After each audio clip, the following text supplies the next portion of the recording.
Leslie. Hey, how are you? I'm great. Good. Oh Yay. my goodness, trying to get all of this set up has I been know. a real It, thing here. you guys, there's always so much behind the scenes that's going on. And speaking of, I have to write just one thing to one person. So Adele, talk away for just a second. Oh, she's turning it all over to me. Yeah. Well, first of all, for those that are coming in from different areas, either the YouTube or the group, also A4 Artistic, if you put your comments down, they are not going to show up right away. So just give it a little bit and for us to be able to answer you back. There's always a delay. And so we're just excited to be here and can't wait to share all this information that we've been gathering for the Yes. last couple of months. But we do have a few things that we wanted to go over. Well, first off, hi Adele. How are you doing today? Well, I'm doing great. Yes, we had to, you guys, we have special guests for you guys today. So we behind the scenes, we were coordinating everything. But yes, Adele, first off, our ACS community is growing really nicely, really Yes, nicely. yes. Yes. We had a few that came in this week, and we just wanted to say welcome, and we can't wait to see what you're working on. And please feel free to introduce yourself and share your art because that's what it's all Yes. about. We want to connect with you. Right. That's the big thing. It's about sharing your art and what you're doing, no matter what medium you're working in. We love to see everything, even projects that you are, working in progress on too. That's really fun. Yes, Definitely. Yeah. we love seeing those. And then we also have the house project that has come to its conclusion. And there are so many fantastic house projects that we are gathering the information, and then Adele is going to put together this fantastic video so that you guys will be able to see all of them in one area. So it's going to be really fun. So be patient with us on that. It's coming. It's coming. Oh man, look at what Suzanne's here. Hi, Suzanne. Nice to see you. Look at what she did already. Isn't that nice? That's nice. Northern Yeah. California. Yes, That's we love great. that. We're so Yes, glad you're here. definitely. Oh, and Yes. Suzanne said here that Yes. she finished the book last night. I Well, you didn't have know. to finish it. Yeah, I think that's so cool. It is one of those kind of things that once you start reading it, it's like I feel like really. Oh, there's Kathleen. She made it in. She wasn't quite. Good morning. Glad you're here. Yep. Okay. Yay, you guys. Yeah, Good that's job great. showing up. I love it. We're so It's glad so that you're good. here. It's great Yes. to see everybody coming in. And this is going to Yes. be really a lot of fun. Yes. We have a Yep. lot of stuff planned. Yes, great. Good job, you guys, showing up and being here. And so the house project, as I was talking about, that will be coming out soon. Please don't put any dates because then I feel pressured. I know. I'm not putting any dates. We have Adele and I, we love to be busy, and we're busy. So it's cool. And speaking of busy, you know what we have for you guys, for you to pop in and to take a look at our teachers for this coming Art Connection Summit. It's so look at these guys. We have fiber off, cloth, clay, felt, cloth, encaustic, cloth, felt, and polymer. So we have just a really cool, diverse group this year for this year's in October. It's going to be, and their projects are really fun. You guys are going to love them. So it's fun. Yep, Yeah, definitely. it's So exciting. And we'll also post the link because we're going to be starting to update the summit website as we get the information. We're just waiting on some pictures of the projects so you can see what the projects will look like for the summit classes. And so we're just working our way through that right now. Yep. It's all about gathering information. Yes, It's it is. always about gathering information so that we can get it out to you guys. Yeah. And so today we are doing something really special. We are going to talk about this book. Well, if I can find my Yeah, camera. There. yep, yep. This book, and we reached out to people ahead of time and wanted to know if you guys were interested in joining the show with us live and in person. And we had some of you guys respond back to us, and so those that did, we had a couple glitches. A couple people couldn't get on. But that's okay. We're going to record this. So, and then you guys who are here are present. So feel free, we're going to ask questions and feel free to chime in, and you can just write in your comment. And so, excuse me, the way that this is going to work is first, you, as always, you get me and Adele. And then we're going to bring up our guest, Ellen, and she was There's here. Ellen. That was perfect timing. And hi, Ellen, how are you? I'm doing great. Good. Wow, And can you so tell glad us you where you're joined us. located? I'm living in the northeast corner of Pennsylvania. So way up there. Yep. Way up. Yep. Way up there. Yeah, definitely. Well, this is Yeah, exciting. I Well, know. I'm excited because this is the first time we have ran a panel discussion, and I think it's just going to be fabulous because we're I all going to be know. talking about the same thing. I know. So the way that this is our intention is the way that we're going to do it is we're going to discuss the first two chapters, courage and enchantment. We kind of beforehand we were on and we were talking about this. We might only get to 2 questions, or we might get through all the questions, but we're just going to play it by ear and to see how it works out. So the people that are participating, they were sent a list of questions, so they had time to think about it, hopefully, or not. They can just fly by the seat of their pants. And so I will call out the questions, and then I will go to call out each member so that we're not all talking at the same time. But you guys out there that are, go ahead and write in your comments, and we'll pull them up as we're discussing. Yeah, I think that's a good idea. So I am going to show the areas that the 2 chapters that we'll be talking about, and here the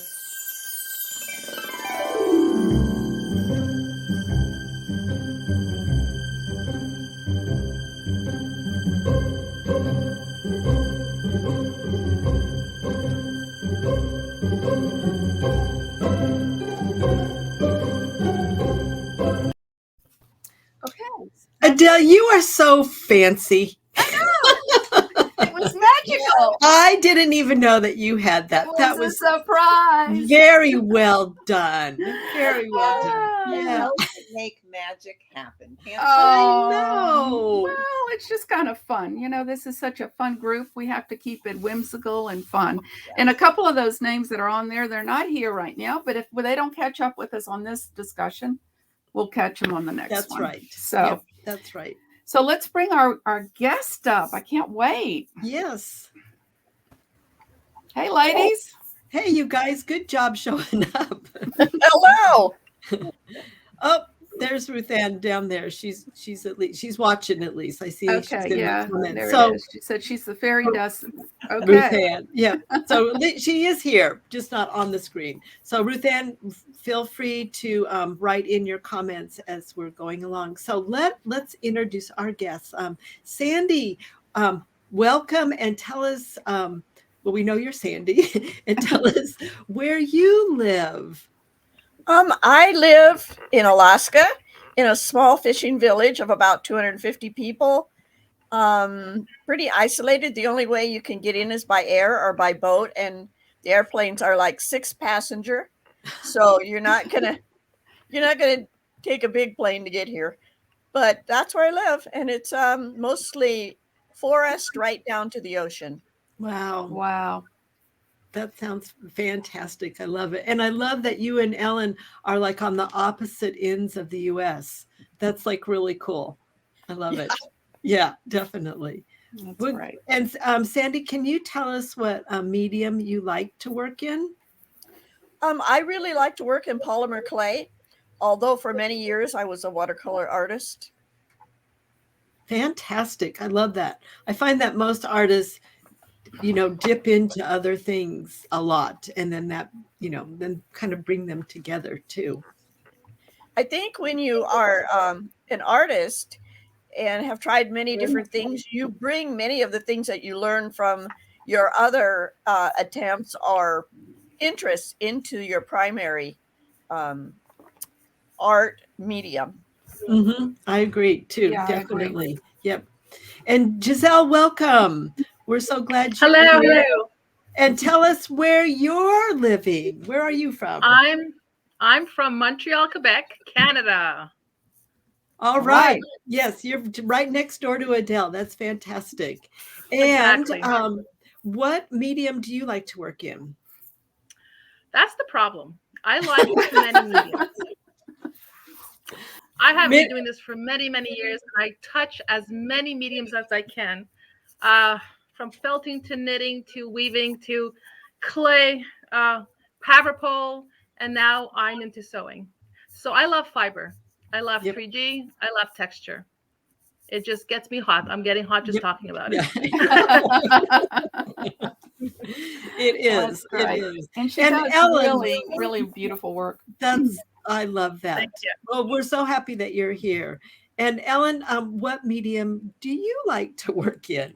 Well, I like Giselle, and Giselle, I don't think you have to apologize, and you don't have to say it's a problem, because the world is full of all of these things that we have to try, right? Yes. We just have to go there. And everything we do brings more knowledge to every medium that we use. So I'm with Giselle. Started as a fiber person as a very young age and transitioned into clay, pottery clay. And I'm just dove right into felting, wet felting. So that's where I'm basing my work, but love to explore. That's wonderful. Definitely. And your work is beautiful, Ellen, really. Yep. Just It beautiful. We have some other people that have joined us. Lori. Yes. Lori's from Las Vegas. Well, we can tell, can't we? Because she's having lots of fun. Yeah. And then we have Azalea. Hey, Azalea. Oh, hi, Azalea. Glad you're here. I love that name. It's so fantastic. And Lori's sending you kisses, Sandy. That's so nice. I love that. She is so sweet.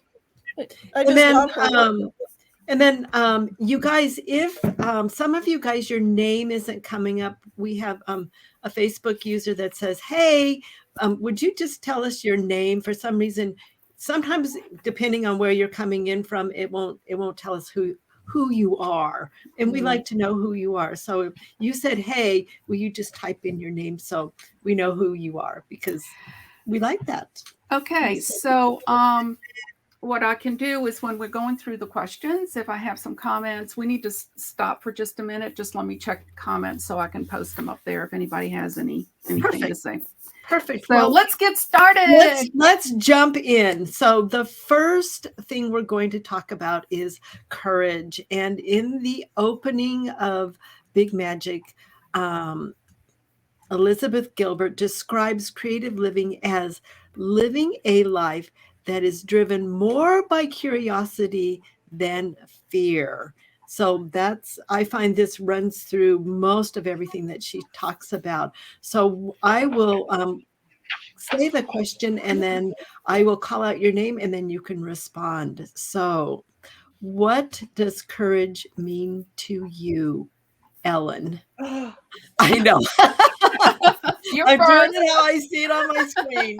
Don't worry, we're going to say two. So go ahead. Well, what I would describe, I'll tell a story to describe what courage means to me. And when I first learned about felting, wet felting, which was years and years and years ago, I had no idea where to buy wool. I had no idea of it. I had just had some books, and I would say I was fearful because, well, first I didn't have the materials, but I didn't have the knowledge. And if I had the materials and read a book, I still would have been fearful. How do I know if it's felted enough? How do I know if I'm doing it properly? And I think artists were all visual. So if we don't know how to do something, if it's not shown to us, it might be really, really hard to begin. And that's being fearful. Using courage is going, just jumping in and saying, well, you know what? I don't know what I'm doing, but I'm going to discover something and I'm willing to try. And you always have to say, what if? And I know with wool, it's precious material. And so if I treat everything as very precious, then I am being fearful. You have to say, you know what? It's all an experiment, and you just go for it. Because if you can't use your materials, you're never going to discover the next thing that you're going to be doing. Nicely stated, Ellen. Beautiful. Well, we don't have anything else to say, Ellen. Thank you. All right, Giselle, what does courage mean to you? Well, I wrote down is courage is not allowing your negative thoughts to overpower your positive thoughts. Because whenever we're making something, the fear starts to come up as this is no good. What are people going to say about it? They're not going to like it. It's coming out crooked. So we get to all these negative thoughts and we have to say, stop, leave, and just do it. And that's what I love teaching people, is to stop listening to that bad person over here. Just leave them outside, because everything is an experience, and good or bad, it's okay. It's the process that counts in my life. And it's just wonderful. We have to stop thinking how negative things are, and we have to look at the positive. So courage is the guts to do it. Just go. Just keep on going. That's right. And sometimes you have to walk away, come back, and you see it in a whole different light. Absolutely. I love that. That's so good. So I have a couple of people that are chiming in. So I'll put these up before we get to Sandy real quick. Here's one. That's true. It means different things at different times in our lives. It's just like this book. You know, how many of us read this book a while back? And then now you're rereading it and it just has a different meaning. Different flavor. Yeah. You know? Yeah. Well, I never read it, but I did see it. Yeah. It wasn't time for me to read it. That's right. Then we have Sarah Parker Baker here. Courage to be free, expectation, both others and my own. Yep, that's nicely said. Yep, very nicely said. Yep, I love it. Okay, Sandy, what does courage mean to you? Courage means to me that as you're living your life, other things happen, such as death in families, illness, major surgeries, and things like that within your family. And you still need to hang on to that courage to go up to your studio or get your your tools out and create. Because if you let all those things stop you, you'll never do anything, because you're always going to have some crisis happening somewhere in your family. So you just have to push ahead and, you know, say, I'm going to do it no matter what. Right now, I'm trying to learn to keep bees, just so you guys all know. Yeah. And the bees are arriving tomorrow. And so bees are kind of scary sometimes. So now I'm stepping out and trying to learn something new. So that takes a certain amount of courage. And I'm going, well, you know, because then you go, oh, what if this happens? What if the bears come into my yard and eat all the bees? And what if this and what if that? So you have to kind of just stop doing that, the what ifs to yourself, and just go ahead like you know what you're doing and see what happens. Mm-hmm. Yeah, it's kind of like having the ability to do something that frightens you, to push you through whatever project that you're trying to accomplish or the goals that you've set for yourself. Yeah, And you, Leslie? Oh, well, oh, okay. Courage means to me, you guys, everybody stated everything so beautifully. I find a lot about kind of what Giselle was saying about being in your head, and also relating to what Sarah said too, is that it's the expectations. You know, if you put your energy to everybody out there and what they're expecting and perfection and that type of stuff, that can freak you out. So if you can take it and just bring it to you and to the project and just connect with the project, then and try to keep that outside away from you. So courage to me means busting through no matter what, you know, just getting it and just doing it, and not to rely on what the expectations, you know, don't predetermine what it can be, because you might miss something. You might miss something magical if you try to control it or guide it. So, well, I also think that fear will step in on you. Fear will come in and really mess with you. Just to give you a for instance, most of you have seen that I've started this color pencil medium now, and I put my sketch up 2 weeks ago, ready to put that pencil on that paper, and I cannot seem to get myself in my head to be able to do this. And I'm thinking, when I was reading the book, what is keeping me from doing it? And I'm thinking, well, maybe it's because I feel a little intimidated with all the others I'm seeing, and I'm thinking, what if mine is not going to be good enough? right. And until I really started, they have a list of things in here about fear, and I started, oh yeah, yep, that one, yep, absolutely that one, and oh yeah, maybe that one. Oh, I better get rid of these because I'll never start this piece. So that's what I'm going to do after this broadcast. I'm going to go draw. Right on. Good job. Yeah. Well, and I also love what Elizabeth Gilbert says about curiosity, you know, and relating back to what you were saying, Adele, about fear, you know, when we all look at everything, the bottom line is usually fear. You know, it's like, am I going to be good enough? Is it going to be good enough? I don't know how to use the, you know, the materials, and I'm, you know, blah, blah, blah. I mean, we've all done that. And so it is fear. And like Elizabeth Gilbert says, if you can take that fear and turn it into curiosity, even to the point of asking you, why am I afraid of this? You know, and maybe that fear is it's not going to be perfect, and everybody's going to look at me as a failed artist. And that's, being an artist is being courageous. I mean, it just is. Yeah, I agree. Yeah, we're gutsy women. What can I say? We are gutsy women. All right. Beautiful answers, you guys. And then our next question, and again, I'll call out your names. What is your hidden treasure, or what do you wish to create? And this was really dealing with the first 7 pages of the book. And ta-da, Ellen.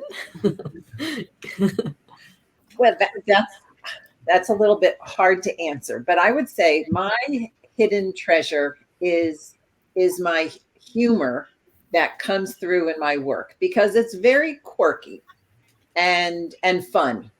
And a lot of times fun doesn't, I feel that fun might not match people's expectations of being a good artist, or a serious, not a good art, I'll say serious artist. I'm very serious. I'm very serious. Yeah. Every single day, you know, that I can in my studio.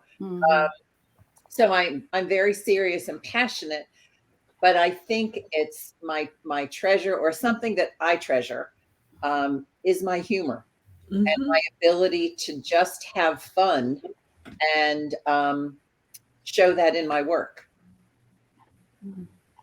Yes, I love that. I love that. And that's part of your signature, you know, in your pieces is, you know, I think is the voice. That's your voice. Yeah, that's fantastic. I love it. And Giselle, what is your hidden treasure, or something that you wish to create? Well, I think my hidden treasure is probably encouraging other people to try things. I've taught many different ages from 5-year-olds to 9-year-old seniors, and everybody's scared to try. They see it, they love it, they want to do it, and all of a sudden they're like, come to the class and have a seat and try. Oh, no, no, I can't. And I've witnessed, I tell them, just give me half an hour. I guarantee you can do this.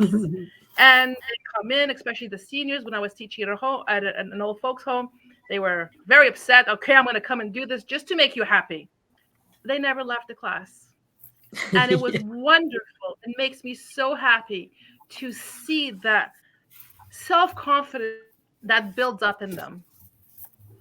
That's what makes my my journey great. Is just seeing other people find the magic in art, in creativity, from knitting to mixed media. I mean, I've done so many different things.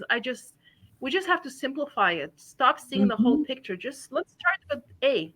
Just getting it in your hands, and it makes me so happy. So I guess that's my thing, is just encouraging others to give it a try, and they're so happy when they achieve it. Like, even if it's not perfect, at least they are trying. It's a step.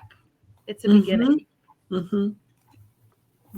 I love that too, because it's about you lending a hand out to them to help them. Yeah.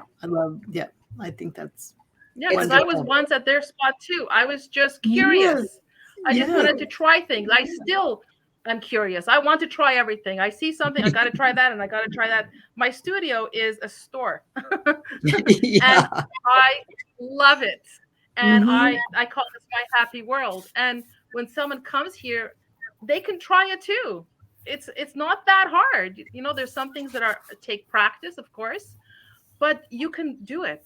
Just give it a chance. Yes, absolutely. Right. Adele, do you want to put up?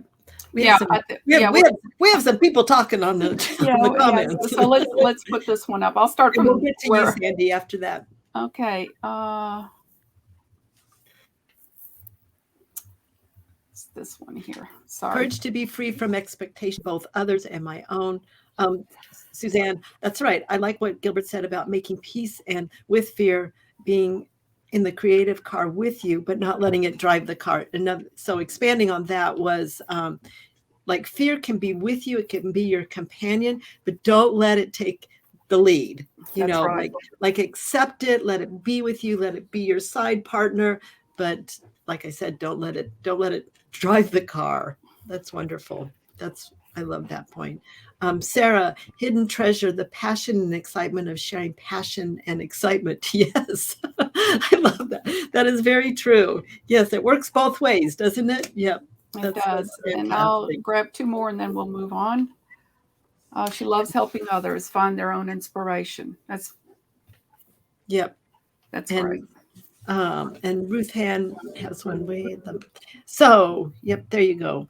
I believe to encourage others helps you want to create too. Absolutely. I think so. I think I know that I have taught, and I get just as inspired by the students as it is as much as me putting the program or the course together.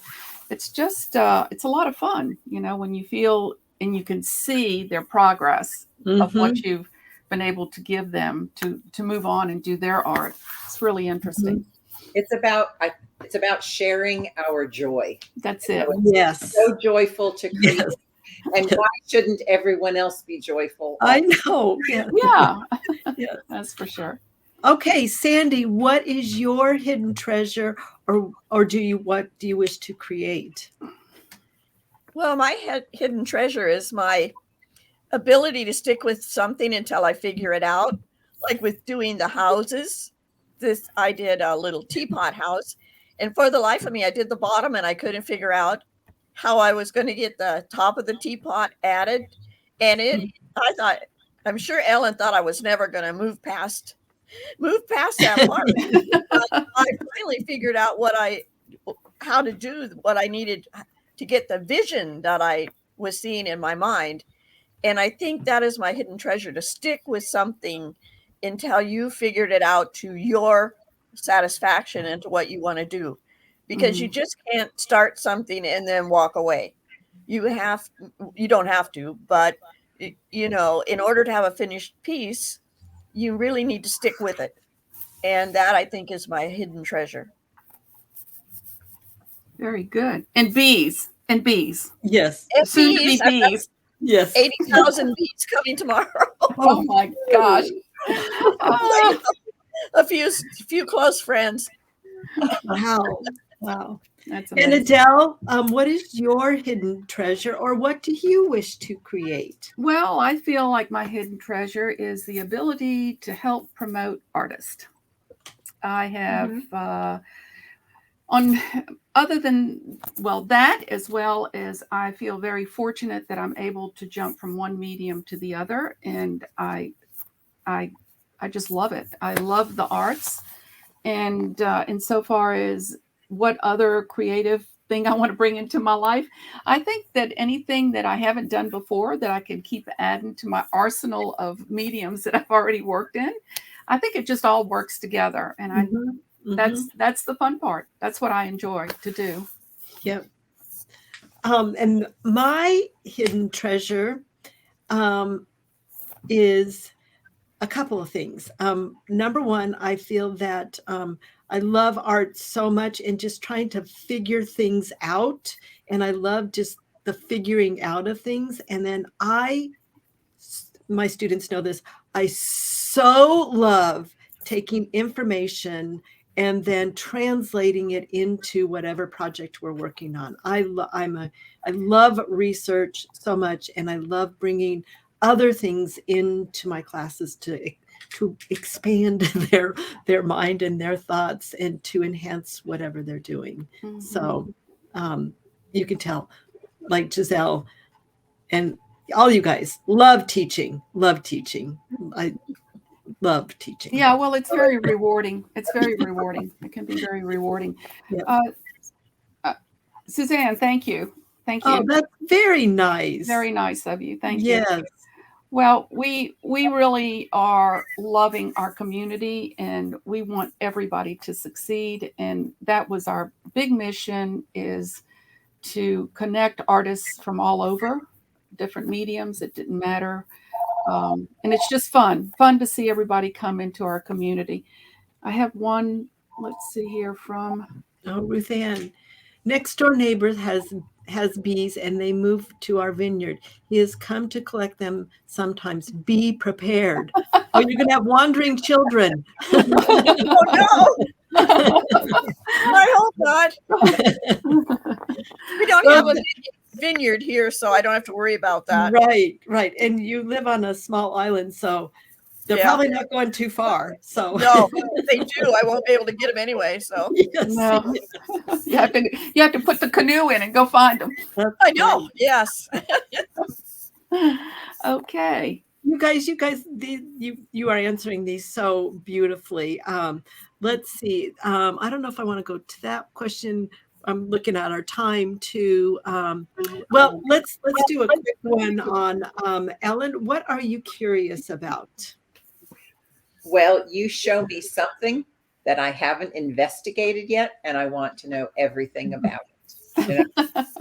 I'll tell you another story. This is years and years ago. As a child, I didn't know anything about shrinky dinks. So I was living in Lancaster, Pennsylvania, and I went to a local craft show, and there were some pieces that were done that were so amazingly accurate of fish, and the woman had turned them into pins and earrings.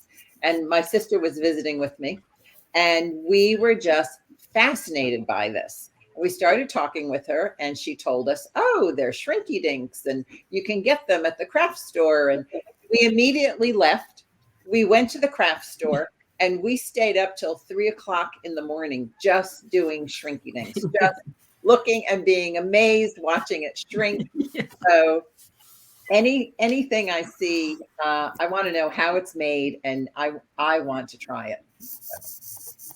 I love, that reminds me back to that period in time where, like, I think it was called Flower Power or something. And you had these little metal trays and you put this goop in it and then you would bake it. Yeah.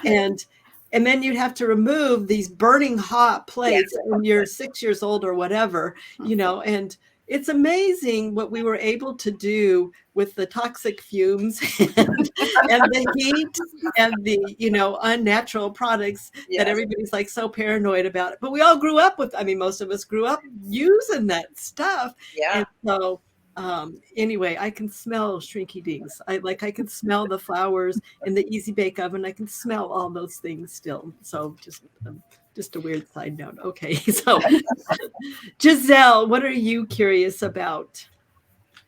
It's what I'm not curious about. To be easier. I love to learn. You know what? People watch TV, movies. I watch podcasts. I watch different ways to learn anything. That is my pastime. I'm always learning. I'm creating and listening to some things, have mistakes that they go on, that things don't turn into, just everything. I love to learn. That is my thing. The more, the better. It's my happy world. I just love that we're all in the same boat, and it's nice to speak our language and we get it. We don't look like we're weird, I think it's so comforting for me because, I'm a little weird. I love being home and just creating it. And I love to share with people, and that's wonderful to be in this group because we all understand that it's a beautiful world. We are so blessed. I'm so grateful for this world. It is. It has saved me in so many ways. It's my happy world, and I love it. Yeah. That's great, Giselle. And we're glad that you're here. And we're not going anyplace else, are we, Giselle? We're right here. No, right. We're staying here. Yeah. And I find that most artists are so super comfortable of being by themselves. In fact, they relish being by themselves. My husband went out of town a couple of weekends ago, and one girl said to me, well, if you get lonely, you can reach out to me. And I'm thinking, he's gone for the weekend. And so and I love my husband dearly, but it's still, I think as artists, we love living in this world. It is. If I have to say, I'm divorced. I've been divorced for 24 years, and I'm the happiest person around because I have my world. So seriously, when I meet someone, it's like it's either this or this, and let's take this. Yeah, because it doesn't talk back to me. It just works out so well. I am always busy. They ask me, "Aren't you bored? You're by yourself. Your daughter's moved out. You live by yourself?" Nope, I'm good. Nope. I have art all through the house. Through the house. Yep, it's always great. It's a great thing. Yeah. And Sandy, tell me, what are you curious about? Well, like everybody else, I'm curious about everything. Otherwise I probably wouldn't be keeping bees at my age, but starting beekeeping because I'm just curious about how to do it. But curiosity, when I found this group, I felt like I found a whole bunch of kindred spirits who understand your weirdness or your quirkiness. It's just so nice to, I used to think maybe I was just ADHD and I couldn't focus on anything. But, if some new project comes along, I've got to try it to see if I can either incorporate it or at least figure out how to do it. So I am just curious about so many things. And my children just come in. I have my projects on the table because I'm also live alone and I enjoy living alone. My kids don't understand what I do all day, but I tell you what, I'm busy from the time I get up until the time I go to bed. And just with all these little projects that I'm doing, and I just love it. And like I said, when I discovered this group, it was like I discovered my family. That's great. So anyway, I would say never lose your curiosity because that really makes your life rich. It does. I think so too. Yeah. And Adele, tell me. Well, I'm always. What are you curious about? I'm curious about everything. I have enough supplies to last me 20 lifetimes. Yes. Because every time I decide that I want to go check out something else, it's a whole new set of supplies. Oh my goodness. I'm curious about everything. I love doing the research and then also to make it happen. Once I delve into it, seeing it come to fruition, it's just exciting. All of that. I love the arts, period. I do too. Yep. Well, I'm with you on that one. And Okay. like all y'all, I am also curious about many things, and I actually get up really early in the morning, and every morning I read for 2 hours something that I'm curious about. So, and I think I have like 10 books I'm reading right now, and it's crazy, but I love reading so much, and I love learning new things, and I love the way the brain thinks. So I love how life is just perception. Like you guys were saying, is like most of us love being alone. It's just perception, like some people it's like horrific to be alone, but for us it's like I can't wait to be alone. It's like so good. It's good. Yeah. And I just have to say this about my husband. We're just married, coming on 4 years. And one of the things that I love about him is he's a rugby coach, and he is as passionate about his rugby coaching as I am about my art. So it's a beautiful balance. I mean, like today, he's gone the entire day doing rugby things, and amen. It's fantastic. I love it. So good. All right. So let's move on. And we will start with Ellen. How do you live your life creatively, or how would you like to live it more creatively? I would have to say there is no way I can live more creatively. I think it sounds like we all have an art store in our studios. Yes.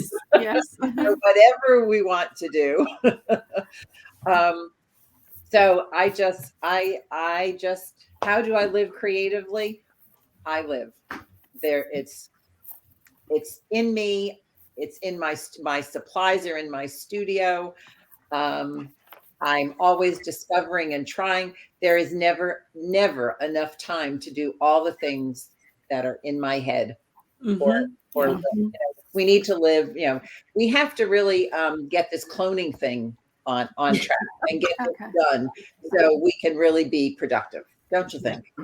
Yeah, that makes me very curious about that.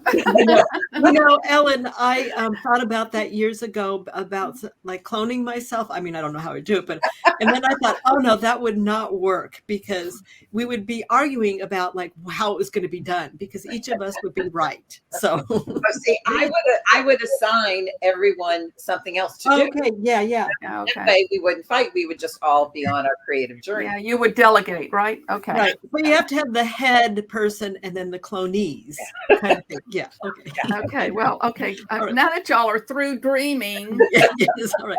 All right. Giselle, how do you live your life creatively, or how would you like to live it more creatively? I live it every day.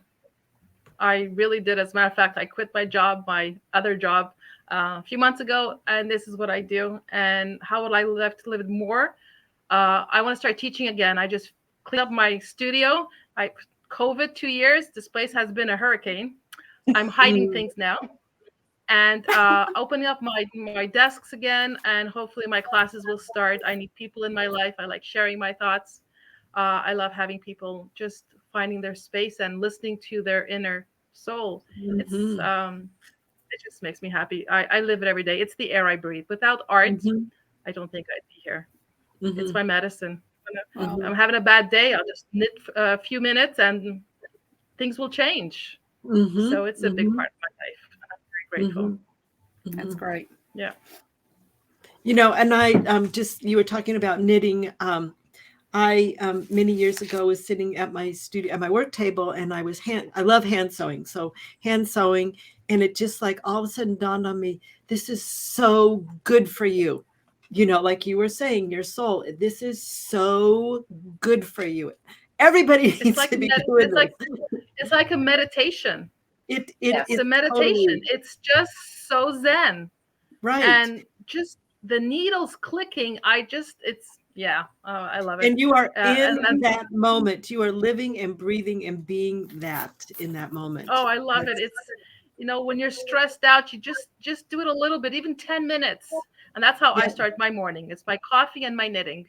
Mhm. And then all of a sudden you're like, oh my God, gotta go. I gotta go downstairs to other crafts. Yes, I know. I can't knit all day. Yeah, I gotta Yes. do some dolls. I gotta go Yes. make some gnomes.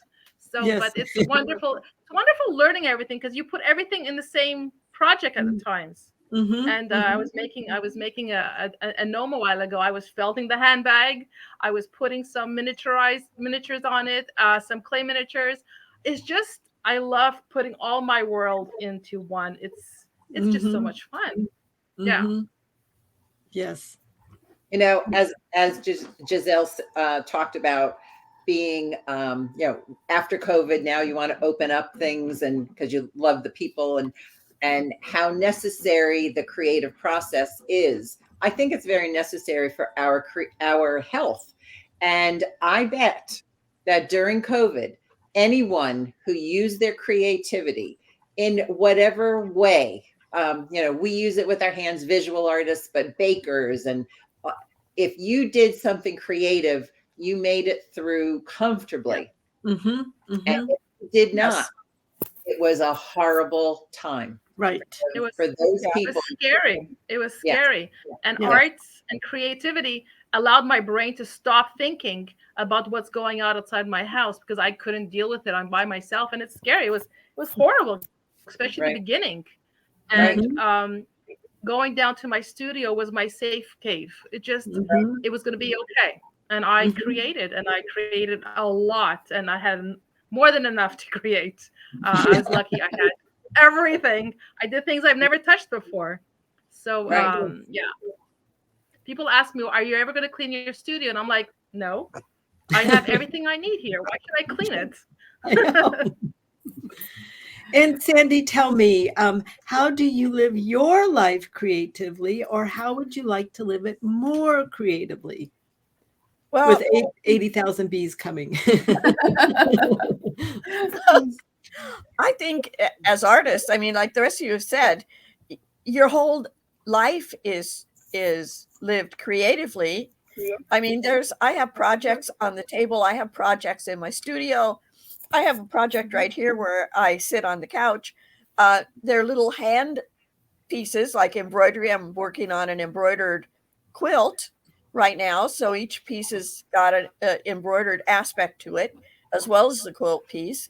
And those are little handwork things. But my whole life, my whole day is just living that creativity. Since I retired, that it's just my life, I guess. And I think that sounds like how the rest of you live your life, creating things and moving through your day with little projects and things that feed your soul. And I think that's just the way we live. Art is our life, and our life is art, and that is just the way it is. I wouldn't be happy if I couldn't do this. Mhm. Right. Mhm. Yeah. Mhm. And Adele and I have interviewed many artists, and most of them, it is like it is their breath. You know, it Yes. is who they are. And like Ellen said earlier, joy. We find joy is a huge component, and it is a necessity. It's like a have to do. You know, you have to do it. It's just the way it is. It's just a natural way of being. It really is. It really is. Right. And Adele, tell me, how do you live your life creatively, or how would you like to live it more creatively? Well, as most of y'all know, I work full time. So my creativity has to get intertwined with all of my work hours. I'm an art director at our company, so I express my creativity through the graphics that we do at work. But early in the mornings, which I love to get up, I'm either crocheting or I'm starting to check out resources to start another project. And at night when I come home, if I'm not too tired, I do my creative time and projects, whatever I got going. And what do I want to do more? Well, I want to do more art, but without any interruptions. Yeah. That would be lovely. Because it's hard for me to finish a project very quickly, even though I do my best. But I'm always being interrupted because my husband and I work together, so we're together 24/7. So to find some alone time, sometimes it can be tough. But I manage. You do. I You do. do. You do. Definitely. And I see we have a nice comment Yeah. from Kathleen said, agree, knitting is the best for meditation. Yeah, Mhm. it is definitely. And Ruth Ann has come Mhm. in. I feel so lucky for online art friends during the last year. It fed my creative side and loved having the time to relax in my zone. And Adele and I started the Art Connection Summit idea back in 2019, like mid 2019, not even knowing that COVID was even going to be in existence. And we were planning to do this online, and COVID happened, and we are so thankful that we had already had this planned out. And so now we are into our third year with it. So, and building this community, and Adele and I talk quite a bit about like what a great community it is. I mean, people, like, their art that they're showing and what they're speaking of is like just, it's really cool. It's really cool. Yeah. Well, it's been wonderful because we have met a lot of artists from around the world, and even us, we have discovered art that we have never seen before. Yes. And it's really nice to be able to reach out to these people and have them do a presentation for us at the summit, and that way you get to know them as well, because it's amazing what is out there. Amazing. It's incredible. And it keeps, the doors keep opening. I mean, it's Right. just, yeah, like one thing leads to another type of thing. And how do I live my life creatively? Or what would I like to do more creatively in my life? Yeah, I am an artist, and I am like you, Giselle. I'm a full-time artist, and that's how I make my living. And it's, it is a push, but I so believe in it, and I so believe in myself, and I have a super supportive husband, at least saying, Les, you're an artist, keep doing it. And I'm the support of the family. So it is really, it is finding that balance and that courage to continue onward and not just go get like a job, which I did for 1 week last year. And that didn't work. So, and my husband's like, and at the beginning of this year, January, I go, I'm kind of worried about finances. And he goes, oh, we're not going through that again. So, so I live my life very creatively. I love things around me to be, in my eyes, beautiful and wonderful. And, just the way, like every season, I change all the pillow covers on all the different pillows that we have around the house. I have to change all that out. I change the towels and everything in the bath. I mean, I have to change everything out, the things that are easy to change out. And my husband's like, I'm going out. Just let me know when you're done. And so, but I love having beauty around me. I love things around me that I cherish and that I think that I love. So that's pretty much how I live my life. And Leslie, that change I think is really important. I think artists, we're comfortable with change. Mm-hmm. We're changing things all the time, and change really gives you a different perspective. Yes, that's true. Yes. Refreshes, it's refreshing. Mm-hmm. Yes, definitely. All right, now I'm going to switch the order in which we're going, and for our next one, and this is, how can you make fear work for you? And we're going to start with Sandy. Oh man. You're in the hot seat, girl. Yep. How can you make fear work for you? That's a good one. I always see it as a challenge to see if I can overcome that. Like when I go out to put the bees in the hives, that's going to be a big challenge. If you don't hear from me after tomorrow, you will know that the fear got me. But just to forge ahead. And it makes me stronger when I've come through the other side, because then I've done it and I feel so good about myself having faced it down and made it work for me. Okay. And it makes me a little bit more attentive to what I'm doing, because I'm going to be very careful tomorrow. And you have to just, let that fear be there, but you can't let it overcome what you're doing. I have to acknowledge it, and I'm acknowledging it right here. And yes, there is a certain amount of fear, but I'm not going to let it stop me. I'm going to do this. I'm going to find out what it's like to do it. I'm going to figure out how to do it. And that any project that I start on that I don't know how to do, such as sculpting dolls.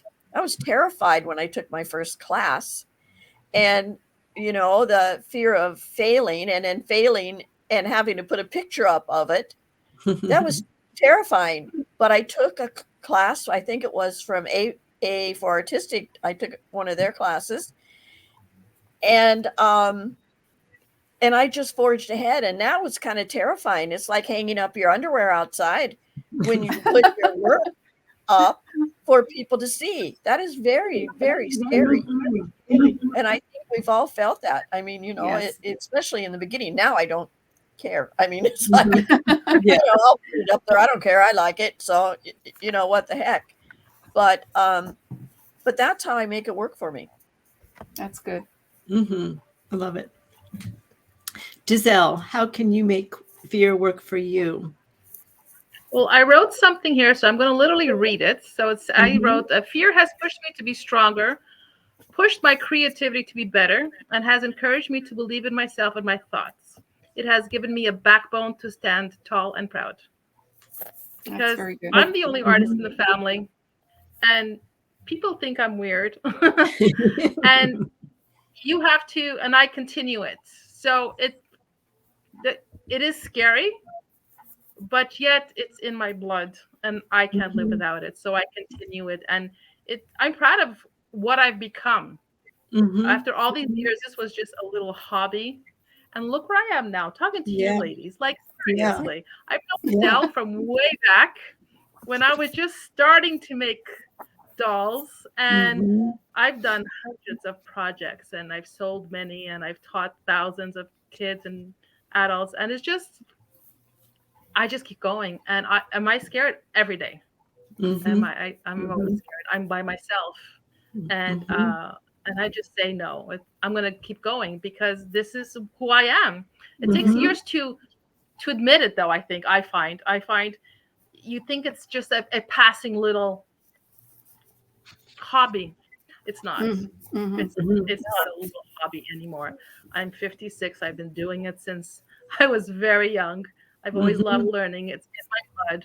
This is who I am. Accept it. If you don't like it, the door's right there. It's definitely a lifestyle.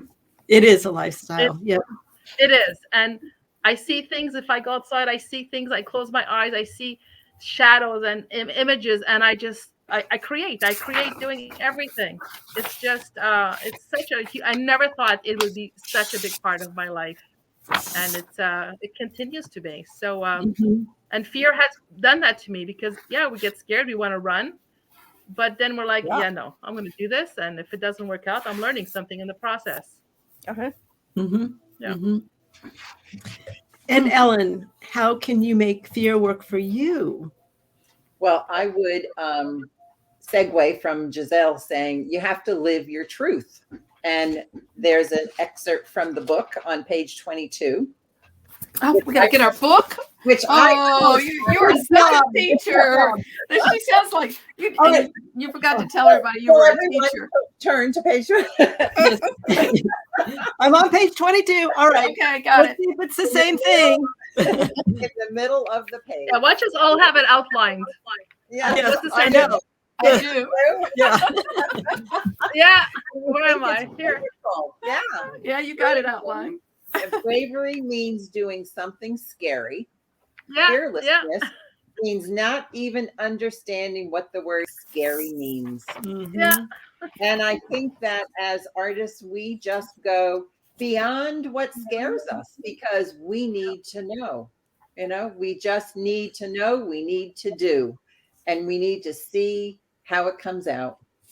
Yeah. Yep. Yes. And when I approach, and I think it's to be, to accept what happens. Like my favorite, I don't call myself I don't draw well at all.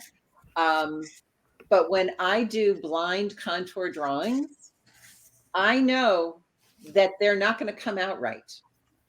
Mhm. And that gives me permission to just lighten up and take all that stress away Yeah. and just go with that flowing line and see what happens. And a lot of times I just love the fluidity of that line. Mhm. And I know that it's flowing. And I don't care if someone else can't see what I see when it's done, but you just have to flow. Just let it happen. And that's when you are fearless and you let that go and you just go for it. Mhm. That's wonderful. I love that. I love what everybody is saying. It just, I know. It just really hits home. We have a couple of comments. Let's see here. This is back in 2013. My gosh, how time has flown. Yeah. Then we have Ruth Ann. She's around bees and they don't bother me if I'm calm and move slowly. Of course, careful too. There you go. She's giving you some hints here. I know. Yeah. Thank you. Maybe that's somebody you can reach out to. That's fantastic. I love it. Yeah. I didn't know I'll that let you Ruth guys Ann- know. Oh yeah, Yes. please do. Keep us Take posted. pictures, Yes. post pictures. We want to see. Yes. So Adele, how can you make fear work for you? Well, I think that fear has kept me on my toes. Yeah, I think it has pushed me through things that I probably would have not tried. I think that creativity always takes center stage. Well, maybe not always, not on all my projects, but however, sometimes fear does take over and it just keeps me from moving forward. But I think once I acknowledge it, I can move past it. If I acknowledge the fact that what is holding me back from doing something, if I start analyzing myself, put myself on a couch, I think I tend to move forward with the project then, because then I figured it out. Well, silly you, why are you doing that? You know you can do this.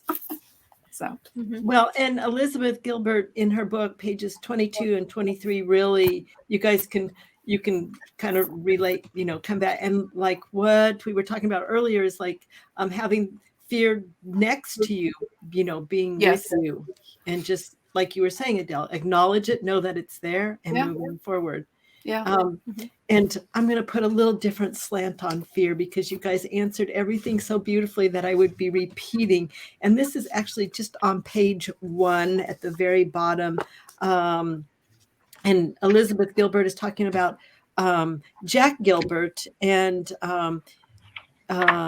he answered the call without hesitation. He became a poet the way other men become monks, as a devotional practice, as an act of love, and a lifelong commitment for the search of grace and transcendence. So when I read that, it was like on page 1, and I went, the word that stuck out to me was devoted.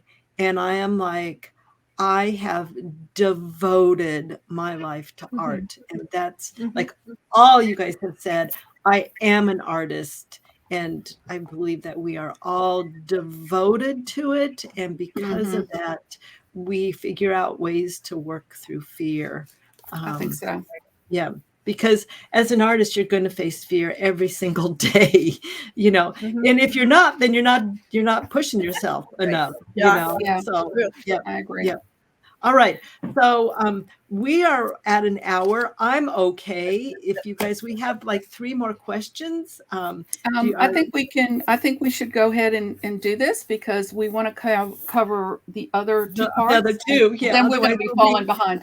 We right, just because then we'll be into next year. We'll be into we got so many other things to do. So enchantment in big magic. Gilbert talks about ideas are disembodied energetic life forms, completely separate from us, but capable of interacting with us. And I'm going to ask 2 questions. No, let's just go with this. Do you agree with Gilbert about where ideas come from? And if you haven't read that part of the book yet, just let me know. It's in the second part. Do you want me to kind of so basically what she's saying is that ideas are out there in the world, and then they are looking for somebody to connect with, and they can be floating right by you, and it's up to you to grab it. Otherwise it will go find a home with somebody else. And I can't remember if this was in the book. It could have been. Anne Paget is a writer, and I think I don't know if it was in that chapter. It was where she had the idea and she didn't follow through. And this is different than that. This was an interview that I heard with her and Anne Paget, and Anne said that she would actually, when she was a little girl, she would have an idea and she would go running out into the field to catch the idea. I mean, she physically had to get up and run after it and then run back home and then sit down and write it out. But that will kind of, Adele, what you were talking about, that will come into the last question. So do you agree with what Gilbert says about where ideas come from? Adele, we're just going to start with you. Well, I do, but I also think that there's moments during our day or sleep or whatever that ideas do come in. I know for myself, mine is in between right before I start waking up. I'm not quite awake. It's either an idea on a project that I'm working on or something that I haven't even thought about. It comes in. Now, I feel like it's up to me if I want to follow through. If I'm really hooked onto that idea, I get up and I go write it down on a piece of paper. So I won't forget it. And it's my decision if I want to follow through with it at that particular, after I wake up, want to do the project or start following up on it or just set it aside for later. So, and so far as ideas, I think they come from everywhere. It doesn't, every part of my life, I feel like ideas are constantly coming in and inspiration. Good. And Ellen, do you agree with Gilbert's idea of this? I believe that that is a viewpoint, and I can relate to that viewpoint. I think that, everything we're all energy. And so ideas are energetic also. And they're everywhere, but for example, our energy, if we're with a friend, we have different characteristics that are brought out by that friend, and another friend, another different kind of characteristic is brought out. So with ideas, we have a say in those ideas also, and it's whether those ideas are compatible to our thought processes.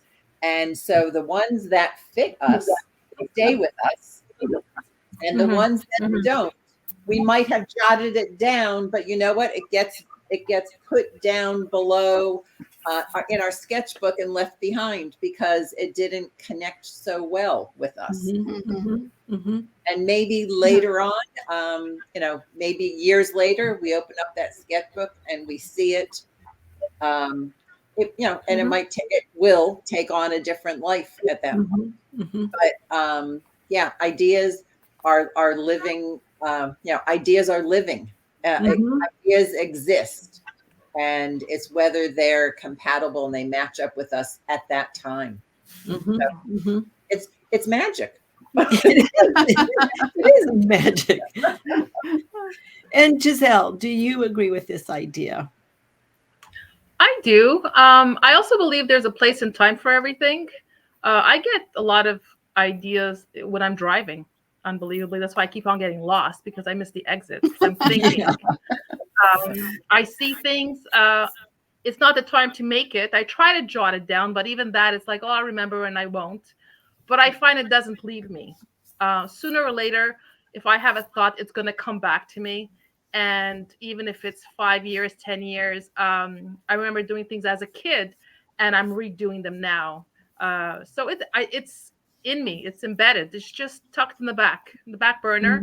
And one day it comes to the front. So it's just not the right time all the time. We have life to live. But when it's present, we live it. Yeah.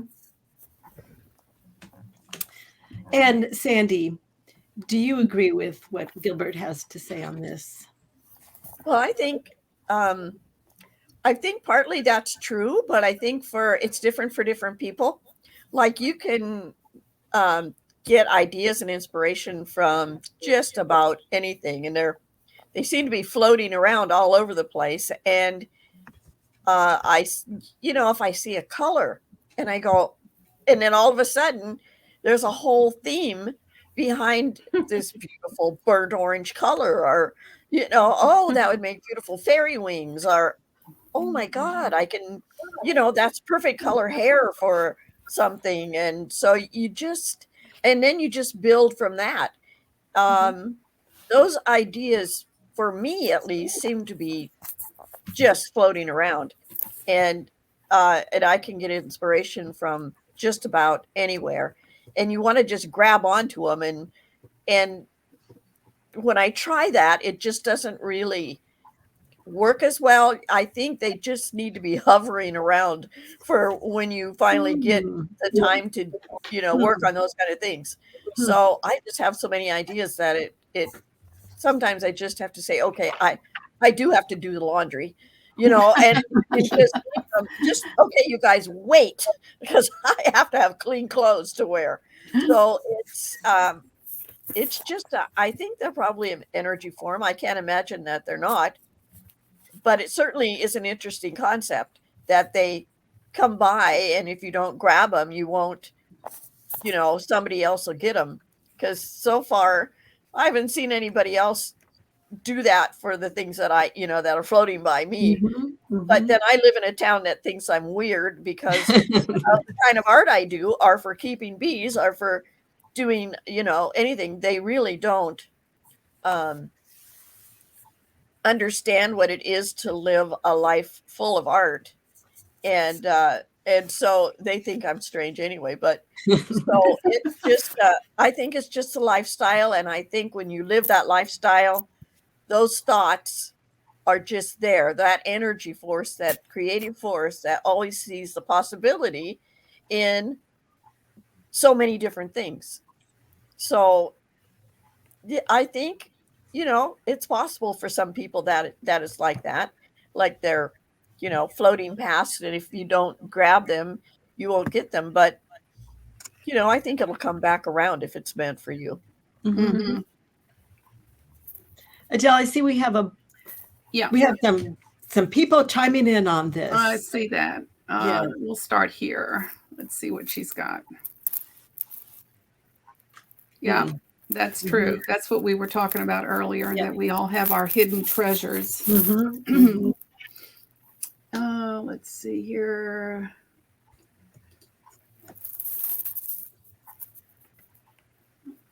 The universe buries strange jewels deep within us and then stands back to see if we can find them. Boy, that is for sure, isn't it? Yeah. I went to a workshop on abstracts on Thursday. She shared a photo similar to the one I have taken. I came home and an art friend shared her blog and a new piece with a similar theme. You know, Yep. that happens. Yes. That does happen. Yep. Yeah, it does. And Ruth Ann? Ruth Ann, to continue, I will still work on the subject and it will be different. Oh, interesting. Yeah. Mm-hmm. Yep. That's great. Yeah, Love you get that. new eyes on it when you set it aside and come back sometimes. Yep. Mm-hmm. So- And you, Leslie? You know what? I am so about this. This is I am like glued to this subject. I truly believe for myself, because every artist is different, for myself, I believe that the project that is to come is already made, and I am the one that can reach up and bring it through, and then it translates out through my hands and my capability. And I truly believe that, because it's like when I'm working on a piece, it's completed, and then I stand back and I go, how did that happen? I mean, I don't even know where I was during the creation of it. I was just the mechanical force that created it, was able to sew it together or, sculpt it together, and then it just happens. So I believe this, but segueing a little bit to what Sandy said, ideas come from everywhere. I was walking into this is gazillion years ago. I was walking into a Joann's and they had their holiday Christmas fabric out. And there was this green penne velvet that had colorful sequins all over it. I mean, all over it. And I, took one step in, and it's, showcased in the front of the store. And I walked in and I went, oh man, who would wear something made out of that? And I took two more steps and I went, a mermaid would. And I went back and grabbed that fabric, and that became a mermaid. And so I still think that mermaid was created, and I just needed to be the one to create her, and I needed to see that fabric at that time. So I'm, I believe art is very spiritual, and that's my take on it. So I believe that everything is out there in the world, and that it will come to me. And like Adele, I write everything down also, because I feel like if I don't, it'll fleet away. It will go. So behind my computer screen, I have two ginormous whiteboards, and on one side is brain dump. So whenever any little idea comes to me, I jump up and I write it down on there, no matter what it is, just so I can at least capture it. And, like you were saying, Ellen, either it will happen or it won't, or it might in years to come. Who knows? I don't know. Or take a different form. Yeah. Mm-hmm. So that's my take on it. So I think we might need to wrap those two questions, the last ones, yeah, together, let's wrap maybe. it together. So these two questions wrapped together is, number one is, what does inspiration feel like to you? And then can you explain how the thought of scarcity as an idea affects you? Ellen. Well, I don't know if I've ever had fear that I couldn't come up with something. it's just a constant ideas.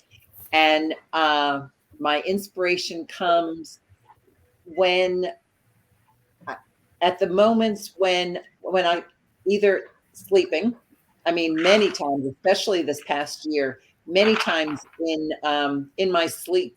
I mean, it's not even when I'm almost woken up, it's throughout the night. Things get, problem solving gets answered. How should I do this? What's the, but also when I'm taking a shower, and that's a mindless thing that we go through. And so that really is a time that clears my head. And lots of ideas and problem solving happens then. And so my inspiration comes in moments, in those times, especially. That's wonderful. Thank you. And Giselle, what does inspiration feel like to you? And what is the thought of scarcity as an idea to you? Inspiration for me is excitement. It comes all the time. I'm in the shower. I'm driving at 3 o'clock in the morning. Um, it's my reason to just get up and go and to do. It's just part of my life. Inspiration is everywhere, and I try to seize it. It's the color. It can be if I'm driving a car, it can be the lady next that's driving that car. She has a funny hat, or the makeup, or it's just everywhere. Inspiration is all around me. It's from an ice cream. It's just time. All we need is time. Time to be able to do as much as we want to. That's true. Beautiful. I love that. Sandy, what does inspiration feel like to you? And what is the thought of scarcity as an idea? What's your thoughts on that? Well, I think thinking about scarcity, I have never felt the the lack of or scarcity of anything, especially not ideas or supplies, because if I have to, I will rip up an old shirt and make something if that's where I'm at. It's like if an idea happens and it's over, I'm overcome with the need to create this, I will find a way to do it. And it is just a driving force. There are some pieces that have been like that for me, and I just had to. And when I'm in that space, when I am in that intense space, time goes by so quickly that I don't even notice. Yeah. I could start at 10 o'clock in the morning and it'll be 5 o'clock at night before I realize I'm hungry and I haven't been downstairs. Yeah. So it's like time doesn't exist when you're in that creative space. It's like you're in a whole different world, and there is no scarcity and there is no lack of ideas in that place. And boy, when you're in that place, that is a nice place to be. Yeah. You're in your zone, that's for sure. Yep. Yep. So I'm going to post this comment. Suzanne, this has been a fun book to share with my musician husband of 45 years. We are joining studios alone together. That's perfect. Inspiration is all around and within. That's like nice. Said. Yeah. That's nice. Very nice. And Adele, what does inspiration feel like to you? And what about the thought of scarcity? Well, I feel, I see it as possibilities and opportunities. And that's what those inspirations do for me. I can see these projects that I haven't been able to do or I have thought about doing, and it gives me that opportunity to do it. Scarcity, I'm like Sandy too. I don't lack any of that. I think that it's all around me, because that's the world that I have positioned myself in, even though I am not a full-time artist, but in a way I am, because I do eat and breathe it from the time I get up in the morning to when I go to bed. Yeah, and in between, even though I am not physically in my studio, my mind is constant. I could be putting flyers in an envelope and I'm thinking art. So I feel like it's with me all the time. All the time. Yeah. Yeah. Well, I love it. I love it. I love it. I know. Well, obviously. Yes, definitely. the life we live. Well, Yes. Leslie, Yes. your question was, what does inspiration feel like to you? And I'm getting the feeling that it's feeling the same thing, but ultimately inspiration is orgasmic. Yeah. What? Yeah. Well, Helen, that is the way. I was going to kind of answer the question. God. We have to censor our video. But it is guaranteed. Yeah. It is guaranteed. Oh my goodness. Well, I was going to answer the question as inspiration feels like to me, like when I get an idea, I write it down and it is like I have had 15 cups of coffee. It's Oh, like yeah. my entire body is bursting to get this idea to come out, and I have to actually calm myself down so I can actually work. And ask Adele, I mean, because I'll have an idea and I'm like, like, can we do that tomorrow? And she's like, why don't you think about it and get back to me? And I'm like, okay. So, but I feel inspiration. It overtakes me. I mean, it's overwhelming to me. So Well, that's why I have to write it down. Like I'm not saying, like I said, I was saying 15 cups of coffee, but Oh my Yeah, goodness, we can I tell know. we get into the So, end of our okay. talk here. that should wrap it up, right? Yeah.